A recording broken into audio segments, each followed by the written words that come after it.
नमस्कार। आप देख रहे हैं शिव कुमार मिश्रा ऑफिशियल। मेरे साथ हैं आदरणीय संतोष पाठक जी। स्वागत और अभिनंदन।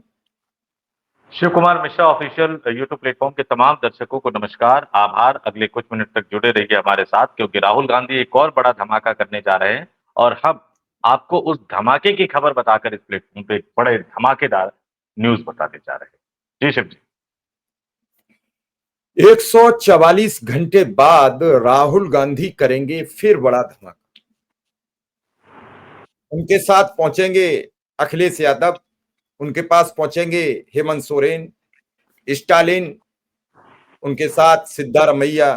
धीरे धीरे नेता जाते रहेंगे और राहुल गांधी इस अभियान को आगे बढ़ाते रहेंगे। बिहार के इस अभियान से पूरे देश में घमासान मच गया है। अब हर विपक्ष का नेता एसआईआर के विरोध में खड़ा हो गया है। भाजपा को जब कोई मौका नहीं लगा तो वो अपने ही शासित राज्य में यानी उड़ीसा में एसआईआर को लेकर चला गया, जबकि उड़ीसा में चुनाव 2024 में हुए। चुनाव में अभी अगले 3.5 वर्ष बाकी है। चुनाव बंगाल में होना है, चुनाव उत्तर प्रदेश में होना है, चुनाव पंजाब में होना है, चुनाव उत्तराखंड में होना है, चुनाव त्रिपुरा में होना है, चुनाव केरल में होना है, चुनाव गुजरात में होना है, लेकिन कहां ले गए? उड़ीसा में। कोई तो रीजन रहा होगा, कोई तो बेगाना नहीं होता। क्यों हुआ अब्दुल्ला की शादी में बेगाना दीवाना? ये बड़ी कहावतें जो बुजुर्गों ने बनाई है, कोई ऐसे ही नहीं बनाई। क्या कारण हुए? सुप्रीम कोर्ट, चुनाव आयोग, सब कुछ। और राहुल गांधी नित्य नए धमाका। मैं आपको इधर उधर ना घुमाऊं, सीधा पहुंचूं पाठक जी के पास। क्या है बड़ा धमाका? उस धमाके की आवाज में किस किस के कान गूंज जाएंगे और कौन कौन धमाके की चपेट में राजनीतिक आएगा। धमाका कोई विस्फोट का नहीं है, लोग समझे। ये धमाका राजनीतिक है और राजनीतिक धमाका से बहुत कुछ हिलता है। देखिए बिल्कुल शिव जी, अभी जब मैं आपसे बात कर रहा हूँ, हालांकि हम थोड़ी देर बाद दर्शकों को ये अपलोड करेंगे, तो अभी जब मैं आपसे बात कर रहा हूँ तो राहुल गांधी विपक्ष के अन्य नेताओं के साथ मिलकर बिहार के अररिया में एक प्रेस कॉन्फ्रेंस कर रहे हैं। और इससे पहले राहुल गांधी बाइक चलाते हुए नजर आए बिहार की सड़कों पर।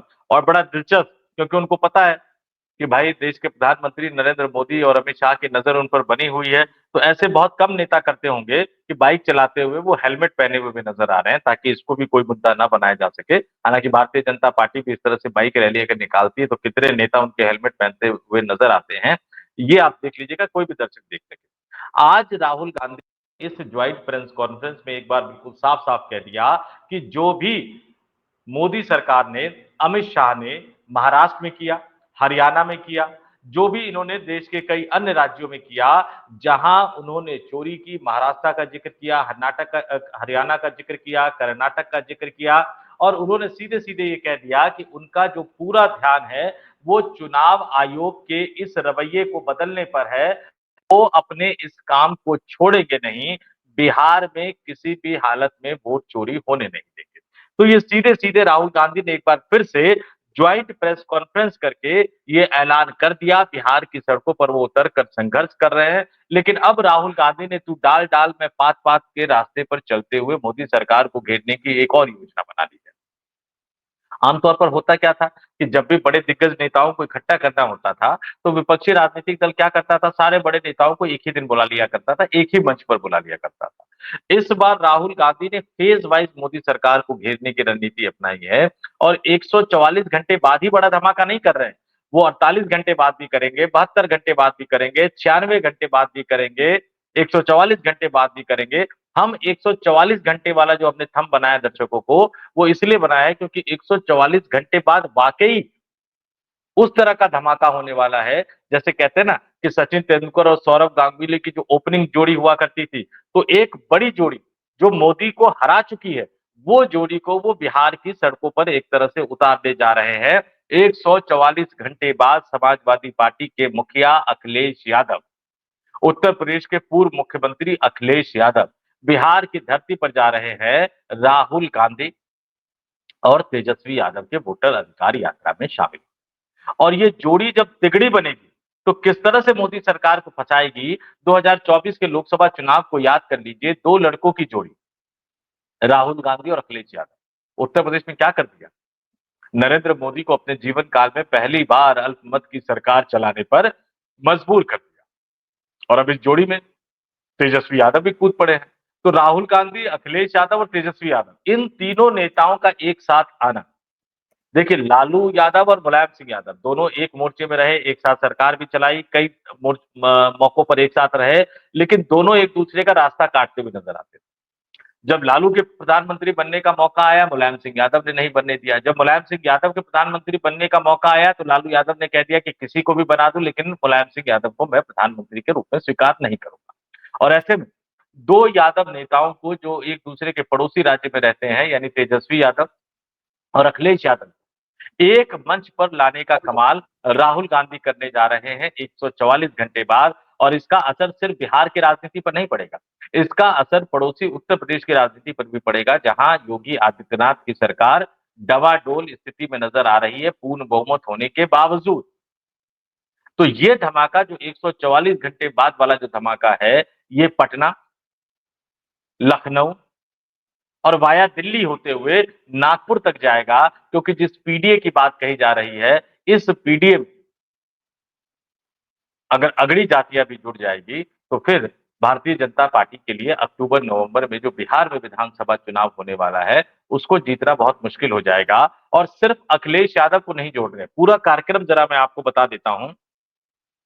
केरल के वायनाड से लोकसभा सांसद, कांग्रेस पार्टी की राष्ट्रीय महासचिव राहुल गांधी की बहन प्रियंका गांधी, ये 26-27 अगस्त को वोटर अधिकार यात्रा में शामिल होने के लिए बिहार जा रहे हैं। उसके बाद 27 अगस्त को बड़े दिग्गज नेता, इंडिया गठबंधन में शामिल मजबूत राजनीतिक गठबंधन में शामिल मजबूत राजनीतिक दल, जो कि तमिलनाडु में सरकार चला रहे हैं, डीएमके के मुखिया, तमिलनाडु के मुख्यमंत्री एम के स्टालिन साहब 27 अगस्त को जाएंगे।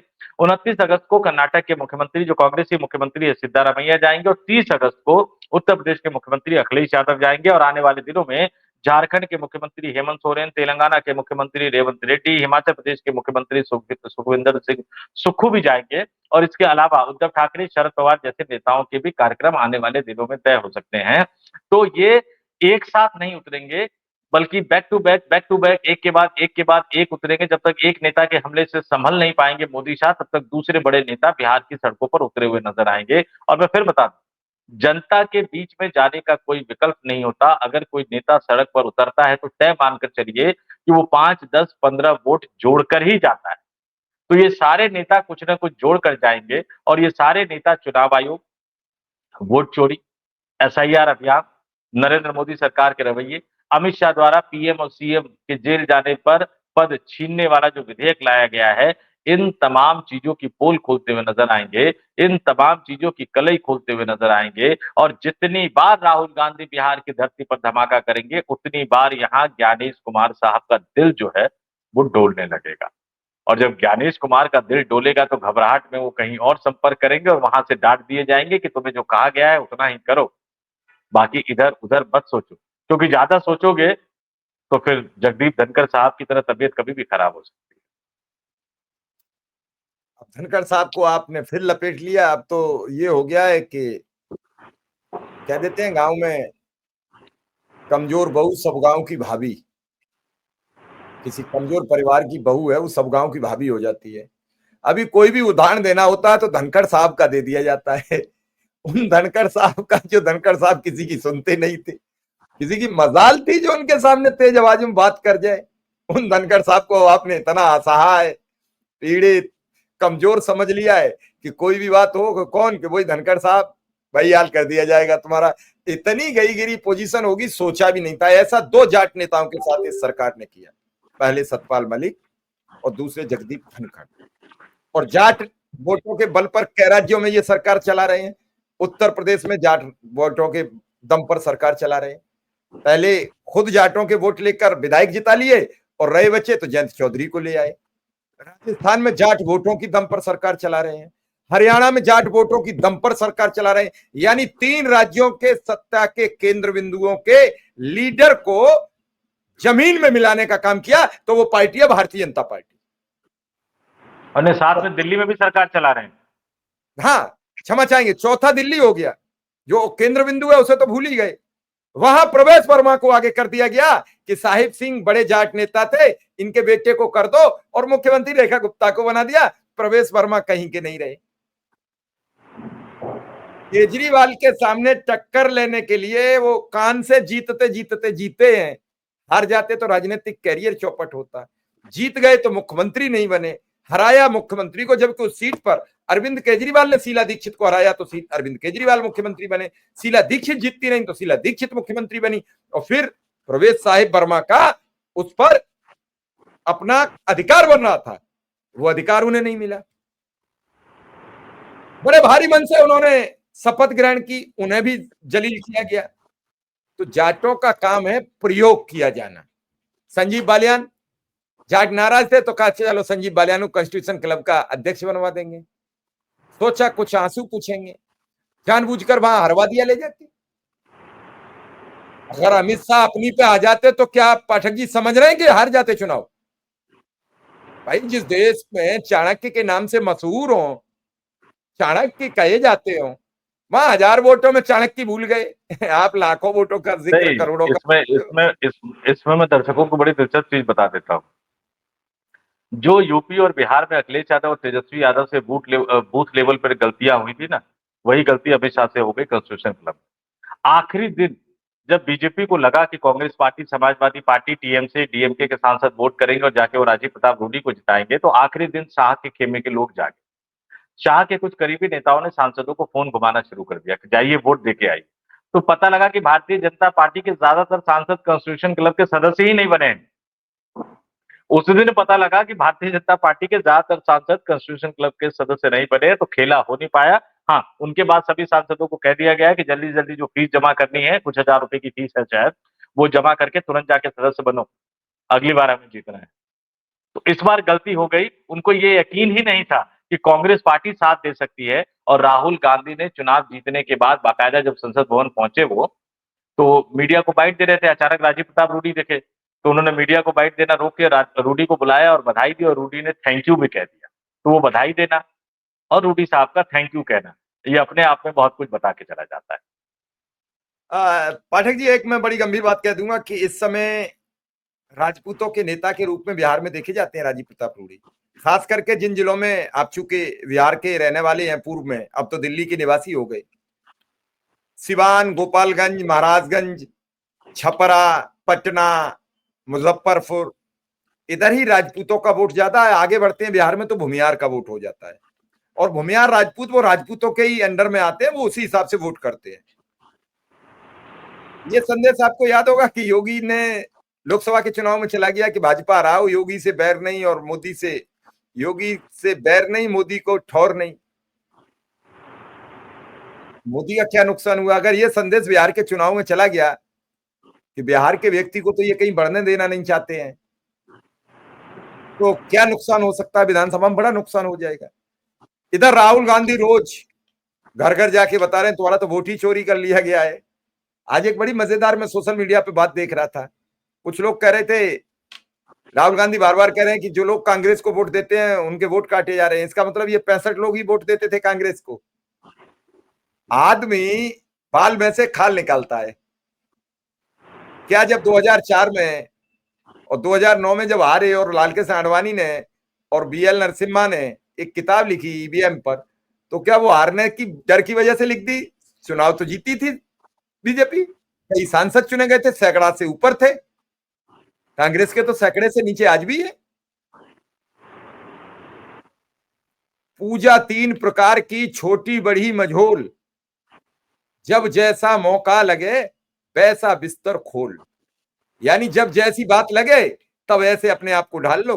कब विरोध करना है, कब ईवीएम को अपना गुरु मान लेना है, कब ईवीएम को चेला मानना है, फिर दुश्मन मान लेना है। तो ये चीजें भाजपा को सोचनी पड़ेंगी।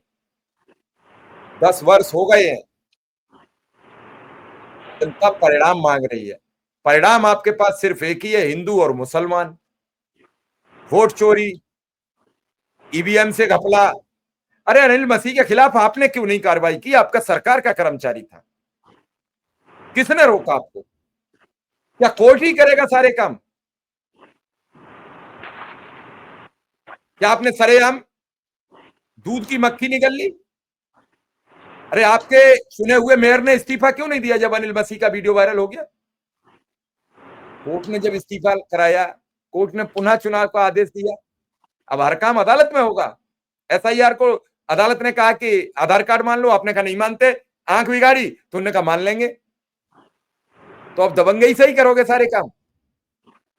राहुल गांधी ने दबंगता से की कि आपको जाति जनगणना करानी पड़ेगी, इसी सरकार को करानी पड़ेगी, आपने करा दी।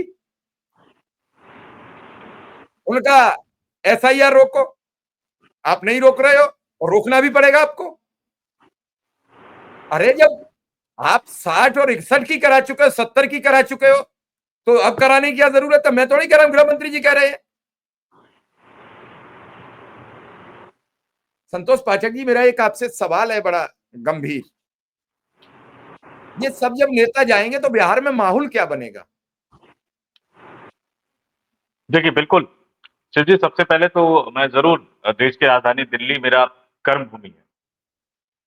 शिक्षा, दीक्षा, पत्रकारिता का 20 साल का कैरियर, संघर्ष, सब कुछ इस देश की राजधानी दिल्ली से जुड़ा हुआ है। दिल्ली विश्वविद्यालय से पढ़ा हुआ हूं। लेकिन एक बिहारी सदैव बिहारी रहता है और बिहार मेरे दिल, मेरी आत्मा, मेरे मन में और मेरे में बसा हुआ है। तो आप ये तय मानकर चलिए कि बिहार से संतोष पाठक को कभी कोई अलग नहीं कर सकता। अब आते हैं इस पे, आपने एक बड़ी पोल खोल के रखी।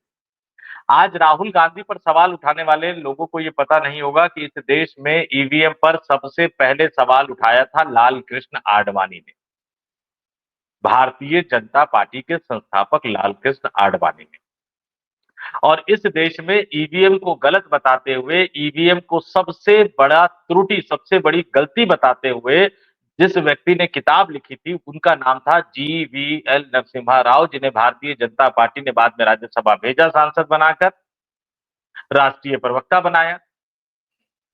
और अब जब राहुल गांधी सवाल उठा रहे तो आप कह रहे हो कि नहीं, चुनाव आयोग जैसी संवैधानिक संस्था पर सवाल मत उठाओ। अरे इस पर तो संविधान आपके दिग्गज नेता लालकृष्ण आडवाणी उठा चुके हैं। इस पर तो सवाल आपके नेता पहले उठा चुके हैं किताब लिखकर।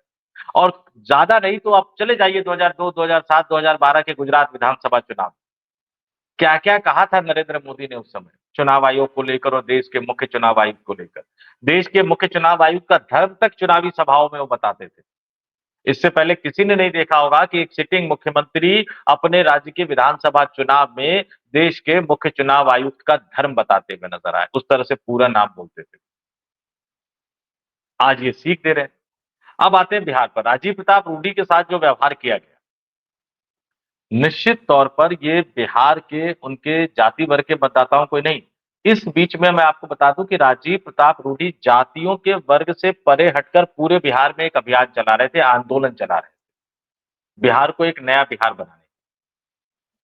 उन्होंने पटना से लेकर सीतामढ़ी, मुजफ्फरपुर, दरभंगा, गया, नवादा, सासाराम, तमाम जिलों में इस तरह के कार्यक्रम किए, भव्य कार्यक्रम हुए, जिसमें तमाम जातियों के, अगड़ी जातियों के लोग पहुंचते थे। और राजीव प्रताप रूडी के साथ जो किया वो सिर्फ उनकी जाति विशेष की नहीं, बल्कि पूरी पूरी अगड़ी जातियों के लोगों के लिए वो उनका अपना अपमान की तरह था। और तय मानकर चलिए कि विधानसभा चुनाव में इसका खामियाजा भुगतना पड़ेगा। बस शर्त यह है कि ज्ञानेश कुमार साहब खेला न करते।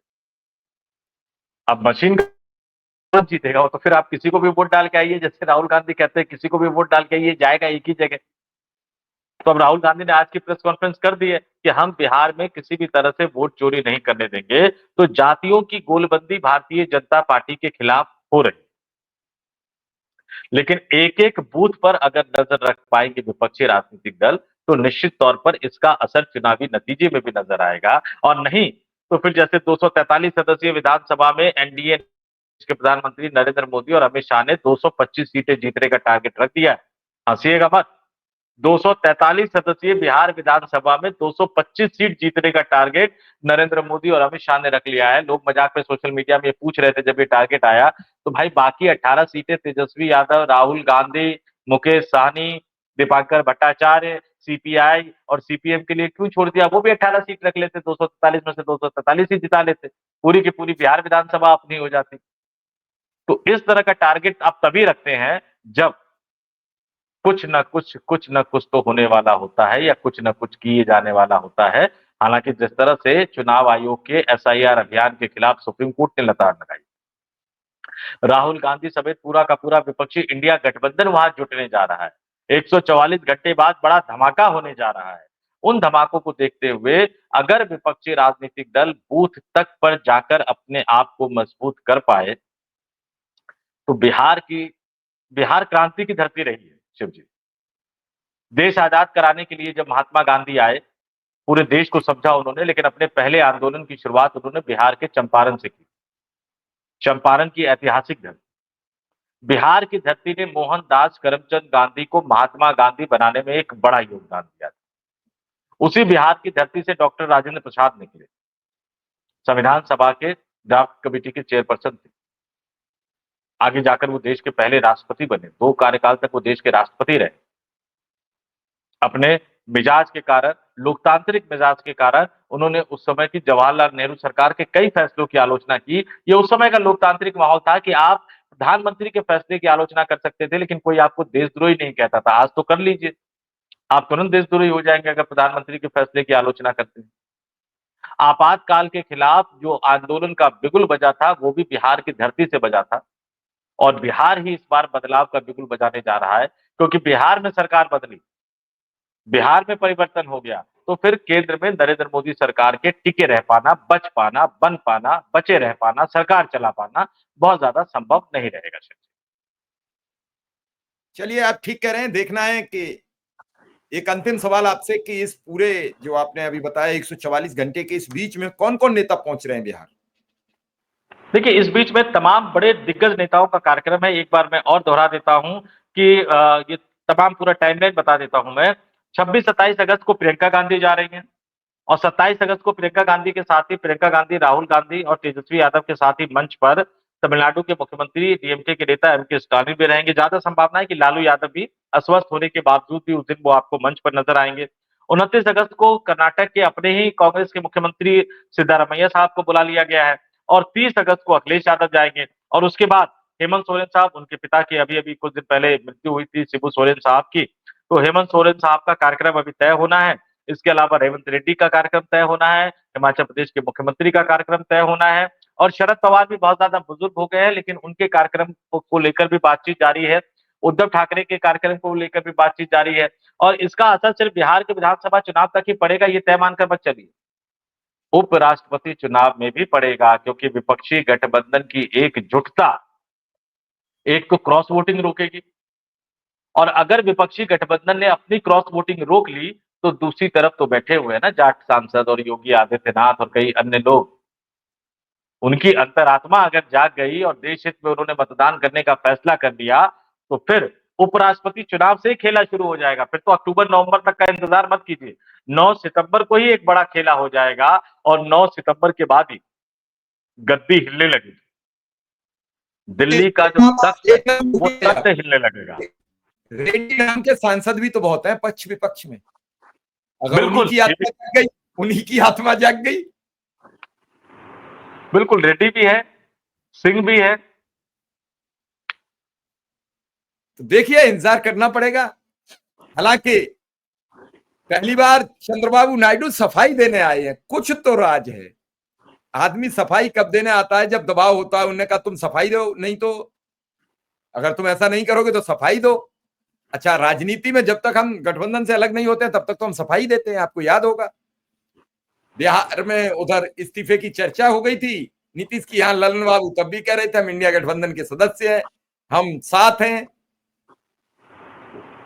तो जब तक विखंडन का ऐलान नहीं होगा तब तक सब साथ हैं।